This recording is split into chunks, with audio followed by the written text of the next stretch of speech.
Hello, good evening. Magandang gabi sa inyong lahat. Mga kinikiliw kong nakasubaybay. So, yun.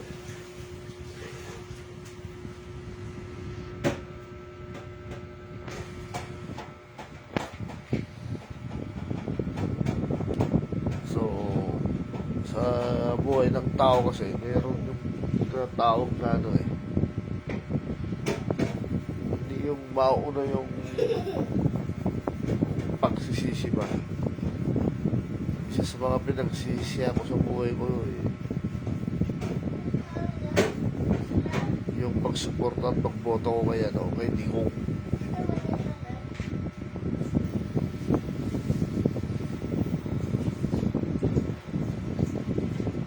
Alam mo yung yung tipong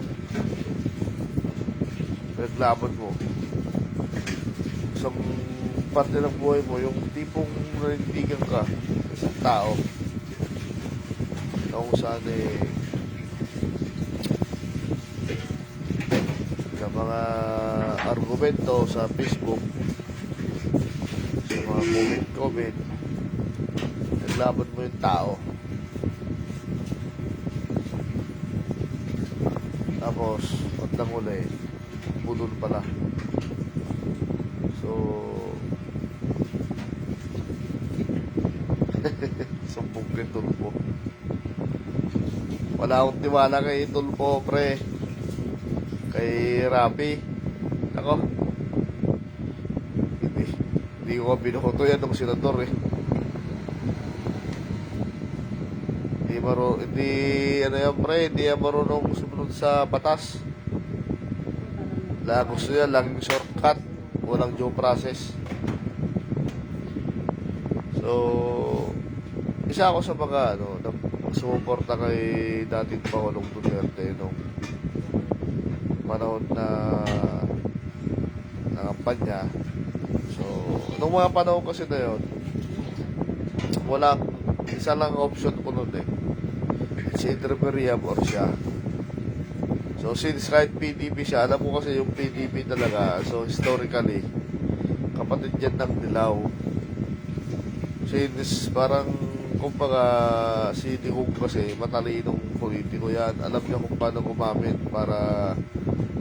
ng mga kampanya politiko para umangat sa sa kapangyarihan. So yun, para gano'n niya, kaming mga Ilocano, hindi mo naman sinasabi na 100% of the Ilocano people is Marcos. Siguro mga 60% sa lahat ng Ilocano, talagang yan.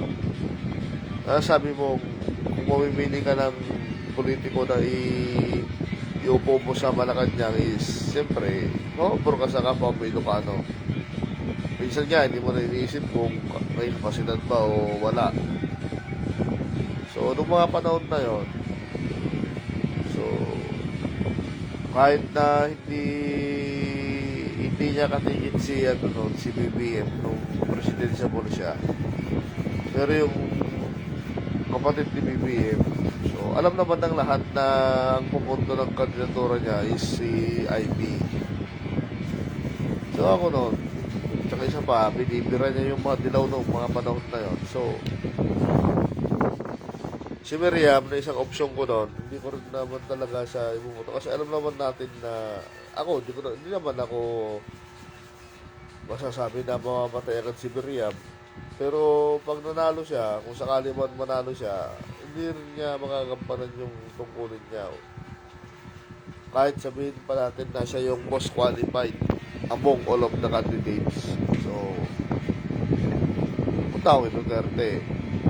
Sa pamilya ko nga ako walang Duterte doon Ito lang, sa pamilya ko, hati yan, Crispo, tsaka Mar Rojas Kasi ayaw nila kay Duterte.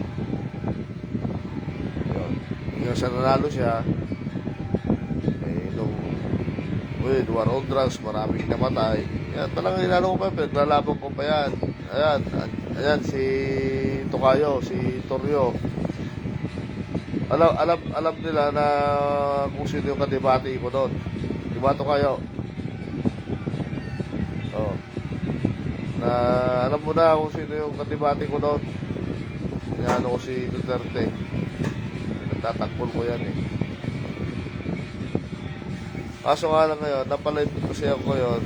Matagal ako na nahimik talaga sa live yung ganito kasi nag-ano lang ako pagka malapit na eleksyon. Yan, pagka-eleksyon. Every 3 years lang yan. Sana nga magkaroon ng channel sa YouTube para weekly meron ako eh. Kaso kahirap gawa ng channel sa YouTube eh. Pero sa totoo lang, may mga pagkakataon talaga na yun. Ito, katulad ngayon. Sa buhay ng tao, yan, 40 anyos na ako, pero meron akong isa sa pinagsisiyan talaga yung pagboto kay Duterte. Nabilad ako, kahit nagtsawan ako ng mga debate ko nung araw, tatanggapin ko yan. Yan si Paring Chris,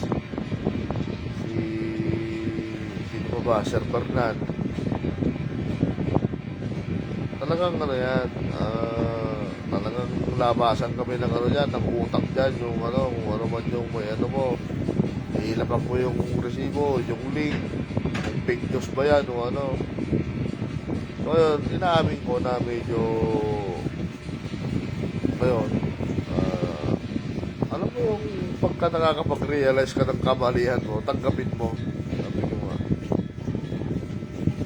Ngayon, pare-pares kami tahimik eh. Minsan, kinukumusta ko yung mga debate ko. O, anong masasabi mo kay ganito? Sabi yung comment sa akin. Eh, sir, ano na lang, ganto. Yun. Ibig sabihin, since wala silang pinupukol sa ano, ibig sabihin, medyo maganda ginagawa ngayon ng kasalukuyang administrasyon. Tocayo, may ba tayo? Di ka na mag-abroad. Tocayo, kung papa-abroadin mo ako, di mag-abroad ako. Mga, yun naman Tocayo is ano yun. Mga, it's a matter of mga, it's a matter of choice, a matter of opportunity, it's a matter of decision. So, yun naman Tocayo, meron naman tayong kahit na lumabas tayo sa ano, sa dati, isang kumpanya tayo, lumabas naman ako dyan, ngayon, nakahanap naman tayo ng ibang bukat na mapumubukaran, dito naman tayo, habang nag-iintay ng oportunidad, di ba? So, yun, mabalik tayo sa, ano, sa topic. Yun nga, yung isa sa mga pinagsisihan na bumoto kay Digong. Ayun, tama yun. Isa sa mga pinagsisihan ko yan. Matagal ako nag-isip bago ako ano. Kasi inasa ko na rin yung kantsaw sa akin ng mga ano eh. Yung mga dati kong kadebate sa Facebook eh. Ako yung isa sa mga tumatayo tatakbol kay Duterte. Pero ngayon, naawa ako sa matanda, sa totoo lang. Kaya nakikita ko siya tuwing lumalabas sa media, social media, sa television, medyo naawa ako sa matanda. Ginagamit nila. Para lang sa political survival nila. Pero sa akin naman,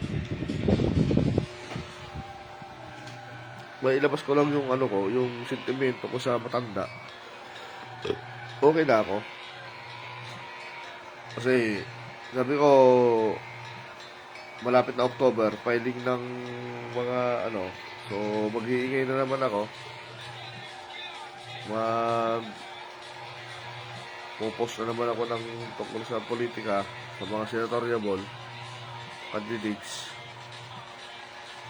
Ngayon, ang inano ko dyan is bago man ako masabi ko yung bagay na dapat kong sabihin. Especially yung, ito nga, yung sinasabi ko na isang mali na nagawa ko, suporta sa isang taong halim. Kumbaga sa Ghost Fighter, Class S na halimaw eh. Na parang nagpanggap na mahalang bansa. So, nakakahilakbot yung mga ginagawa ng mga supporters niya sa totoo na.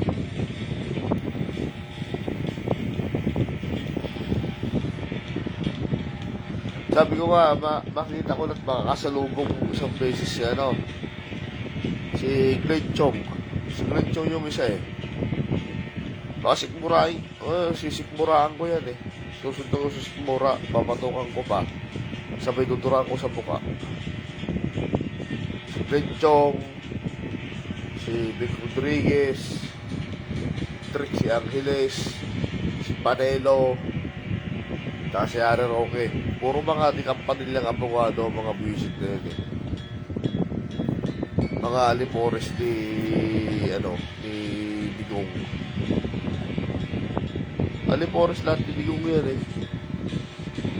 Pero bakit parang tataka kayo kung bakit. Tataka tayo kung bakit. Yung matanda, hirap-hirap nga maglakad, pero ginagamit pa rin nila kasi nga sila yung binanggit ko na yon, maliban kay Vic Rodriguez, nakaranas ng yan eh, ng parang yung magkaroon ng sa panity sa gobyerno ba, yung influensya. Ngayon ayaw na nilang bitawan. Bagay kung ilang porsyento lang naman sila eh, kung ano yun ko eh. Pero nakakalungkot. Isa sa mga yung hindi matapos na presyo ng bigas, 20 pesos. Mga tanga ba kayo? Sino ang tanga na aasa na yung bigas bababa ng 20 pesos? Ako, tingnan mo yung besiya ako. Alam ko yung kalakaran ng gastusin sa bukid. Kahit wala man kami sariling bukid, alam ko yung gastusin dyan, kung ilan ang ginagastos ng magsasaka para lang umani ng palay. Ang palay sa Nueva Ecija, binibenta yan, palay yan, 18, 19, 20.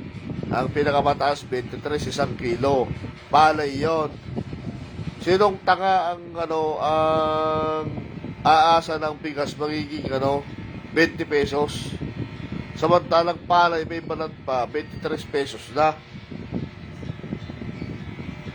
Tanga lang ang dyan eh. Ang maniniwala na maging 20 pesos yan eh. Hindi ko naman sinasabing tanga si BBM. Pero hindi niya pinangako na 20 pesos ang presyo ng bigas. Ang sabi niya, i-google nyo, anong meaning ng aspiration?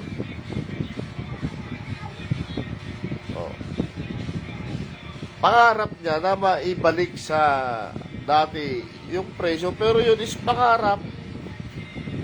Gagawin niya yung hindi ba niya maibaba ng 20 pesos, pero gagawa siya ng paraan para yung buying power ng bawat individual na Pilipino is kayang bumili ano man ang inflation ng dumating sa bansa. Ito, mayroon akong pinsan na nagtatrabaho sa ibang bansa, si Ating Jube. Nanonood. Nasa Kuwait yan.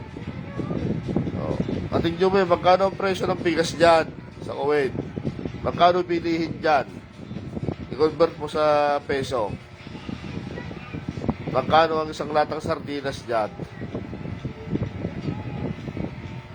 Yung mga katrabaho natin na dati sa HRD na nasa New Zealand na ngayon, nasa Canada, magkano ang presyo ng pilihin nila doon? Magkano? Sigarilyo na lang, magkano yung mga, ako, galing ako ng HRD, sa R&D. Mga katrabaho ko dyan, mga Japanese.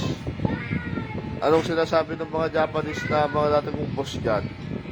Pagka nagbi-business trip sila, pabalik ng Japan, namamakyaw sila ng sigarilyo dito sa Pilipinas. Kasi dito sa Pilipinas, ang sigarilyo, isang kaha, 100 mo bibili. Doon sa kanila, sa Japan, times 5 ang presyo. Isang pack ng sigarilyo, isang kaha. Alam ko naman na mga populagers lang naman yung mga nagsasabi doon sa mga ano na gutom na kami, ganito, walang pambili ng ganito, taas ng pili. Diba? Yun yung mga bagay na ano. Ngayon, hindi ko lang, i-justify ko lang yung ano ko na dating taga-suporta ni matandang fentanyl, si Duterte. 6 years. Tama, pandemic. Oh. Yung bang presyo ng gasolina nung panahon nung 2016 hanggang 2022, 30 pesos pa? Nasa 50 na yan eh. Ang bigas ba nun? Nasa 30 pesos ba ang bigas? Mas mataas pa nga, umabot pa 80 pesos ang kilo.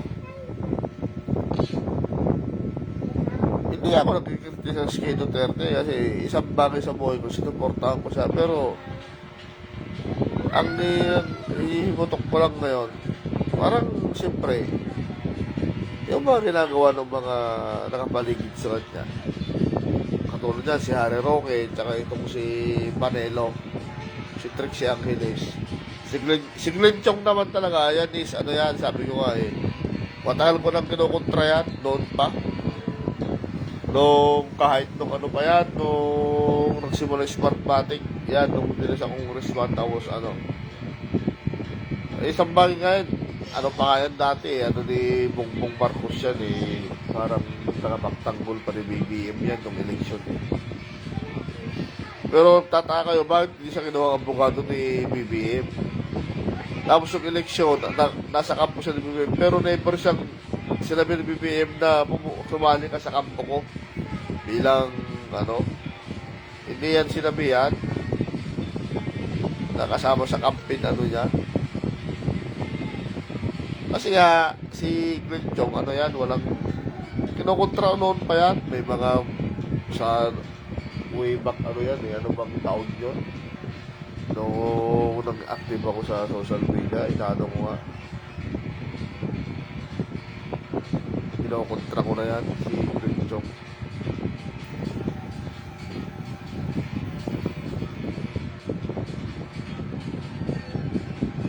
Kahit kay Rocky nga, eh, nung nag-unit team yan, diskumpiyado ko ako niya kasi anti-Marcos yan eh. Tapos bigla na lang sumapi sa ano, sa unit ko. Tapos sinabi pa niya nung debate ng senatorial na dahil siya tungkol sa mga illegal world ng Marcos eh, wala daw siyang nakitang ano, maglilig kay BBM sa ano, sa ano ng tatay. Tapos gayon eh. Malalim ang ano ng mga Marcos, mga start yan, ano eh, wala nung magkaroon ng EDSA revolution eh. Na which is, kumbaga eh, naging trademark na sa mga Marcos yung magnanakaw. Pero, ay isang ironically, tataka ka eh, kasi tinagal sa politika ng mga Marcos, andyan ang Aquino. Pero never mong narinig sa mga Aquino na si Marcos, si BBM ay na-involve sa drugs, sa cocaine. Yang paulit-ulit mong maano dyan yung never again, never to martial law, never to corruption, yung ill-gotten wealth, yung human rights violation. Yan yung mga yan yung mga paulit-ulit na binabato ng mga dilaw kay Marcos eh. Para lang hindi siya makaangat sa political arena ng Pilipinas na lalo nung governor siya, nung nag-vice governor, nag-governor ng congressman, tapos balik sa local executive, bigyan sa mga senador. Wala kang kasi ayaw na ng mga kito na makabalik ang Marcos talaga sa national arena ng politika sa Pilipinas. Pero never mong marinig sa kanila na ilink yung pamilya ng Marcos sa drugs. Ngayon, itong si former president, nagtanim ng intriga na cocaine.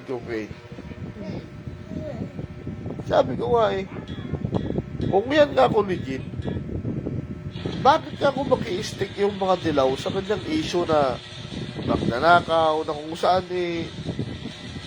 nadidibang naman. Kumbaga parang halos hindi na naniniwalaan. Na which is yung drugs, pwede yan. Kasi pwede siyang dyan yung tipong hindi siya pwedeng kumandidato pagka sila nag-file ka ng sa yung parang moral turpitude. Papasok yan pagka halimbawa yung isang kakandidate wala sa hindi normal yung ng isip niya. So, pwede yun na ma-disqualified siya bilang kandidato. Pero bakit hindi ginamit ng mga dilaw yan? Nabubuhay pa yung mga hanggang sa ngayon, si Trilon, andyan pa si Trilon. Andyan pa si Dilima. Andyan pa yung Aquino kasi nagkamatayan na sila Sino pa ba yung mga dilaw dyan na nabubuhay? Itong si Ita Rosales, tapos si Bunson, yung mga asawang Bunson.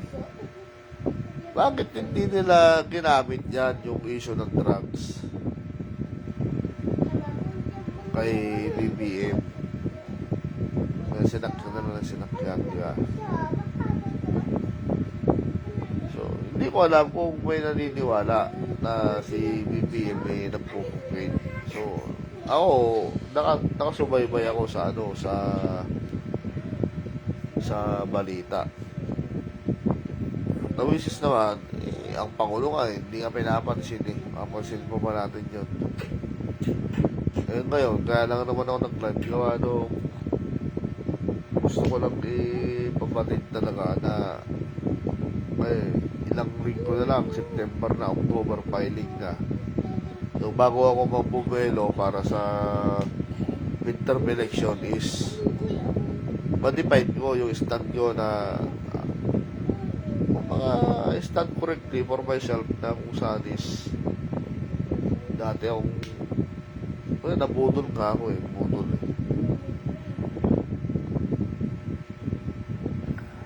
ako lang yung Duterte nung araw sa mga kapatid ko, sa pamilya ko. Ko yan. Kung mga tumayo ako dyan, Duterte, pero bago man siguro ako mamatay, nagsisisi ako sa buhay ko. Nagsisisi ako na binoto ko siya. Siguro kung nanahimik siya,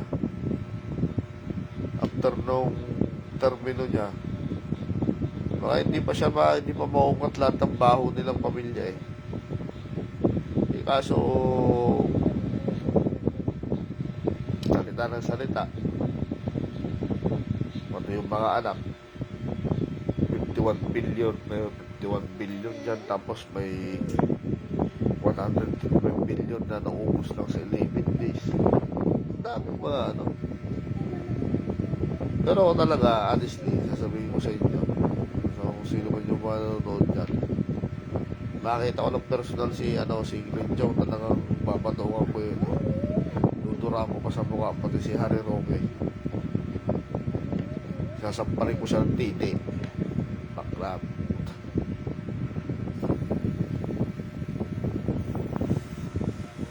Sige, yun lang po. Salamat. Salamat sa oras ng panonood ay kay Paring Manny at kay Paring Alvin. Yun.